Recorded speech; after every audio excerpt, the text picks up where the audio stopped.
பேராசிரியை நிர்மலா தேவியோட இந்த விவகாரமானது ஆசிரியர்கள் மீது நம்பிக்கையோடு மாணவர்களை அனுப்பும் பெற்றோர் மத்தியில் ஒரு மிகப்பெரிய தாக்கத்தை ஏற்படுத்தியிருக்குன்னு சொல்ல, அதே நேரத்தில் கல்வித்துறையில் இது எந்த மாதிரியான தாக்கத்தை ஏற்படுத்தி இருந்தது இந்த விவகாரம், உங்களுடைய பார்வை?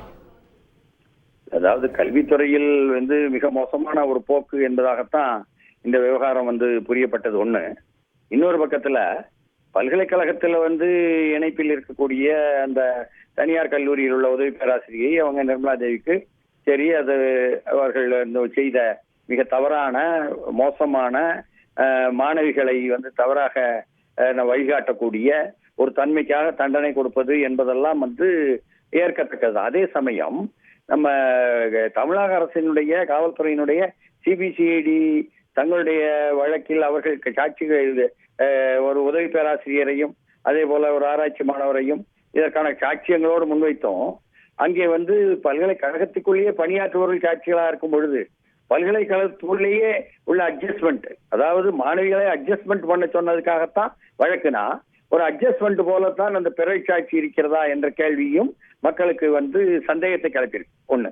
ரெண்டாவது, அந்த அதையும் நாங்கள் மேல்முறையீடுக்கு போவோம் என்று சம்பந்தப்பட்ட அரசு வழக்கறிஞர் சொன்னது என்பதும் எல்லோருக்கும் போய் சேருது. ரெண்டாவது, சரி இது எல்லாமே எதற்காக செய்யப்பட்டது அப்படிங்கும்பொழுது பல்கலைக்கழகம் என்பது மேலிருந்து கீழ் வரை ஒரு படிக்கட்டாக அதிகார படிக்கட்டு இருக்கு. அப்போ அதிகார படிக்கட்டில் மேலே இருப்பவர்களுக்கு என்ன அவர்களுடைய ஒரு தேவைக்காக ஒரு இச்சைக்காக இது போன்று தவறாக பயன்படுத்தப்பட்டது என்பதாகத்தான் வழக்கு போடப்பட்டு குற்றச்சாட்டு எல்லாம் தயாரிக்கப்பட்டு எல்லோர் மத்தியிலும் பரபரப்பாக மிக மோசமா இருக்கிறது என்று வந்துச்சு.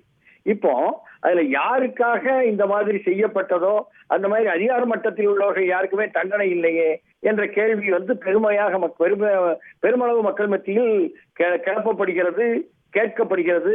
அவர்கள் குற்றப்பட மாட்டார்களா என்ற கேள்விகள் எல்லாம் வருது. அதே சமயத்தில் இதில் சம்பந்தப்பட்ட ஒரு பெண் அந்த உதவி பேராசிரியை மட்டும் தண்டிக்கப்படுவதும் அதில் சம்பந்தப்பட்ட ஆண்கள் விடுதலை செய்யப்படுவதும் எப்படி என்று பெண்கள் மத்தியில் மேலும் கூட பிரச்சனைகளை கிளப்புது இந்த வந்திருக்கக்கூடிய இந்த தீர்ப்பு என்பது. அதனால பல்வேறு விதமாக இந்த எப்படியும் இந்த வழக்கை நடத்தியதும் சரி, அதற்கு சாட்சிகளை எடுத்ததும் சரி, அதற்காக தண்டனை வாங்கி கொடுப்பதும் சரி, எல்லா விஷயங்களும் பாராட்டத்தக்கது. அதை விடாப்பிடியாக நீதியரசர் தண்டனை கொடுப்பது என்ற அளவுக்கு சென்றது என்பதும் பாராட்டத்தக்கது. அதே சமயம் பிற சாட்சியாக மாறும்பொழுது சாட்சிகள் இல்லாதனால், அவர்களுக்கு போதுமான சாட்சி இல்லாதனால் விடுதலை என்பதுதான் சட்டத்தின்படி நீதியின்படி செய்ய வேண்டியிருக்கிறது என்பது நீதியரசருடைய நிலைமை. அதுவும் கூட புரிந்து கொள்ளப்படும்.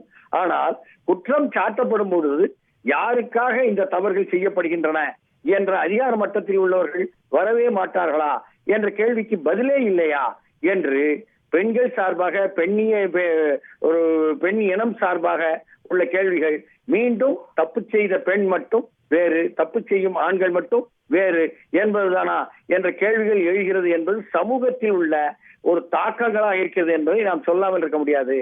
ஆனாலும் இது ஒரு முதல் படி. மேல்முறையீட்டில் மேலும் நாங்கள் அடுத்த படி எடுத்து வைப்போம் என்பதாக அரசு வழக்கறிஞர் சொன்னது என்பது ஆறுதலான வார்த்தைகளா இருக்கு.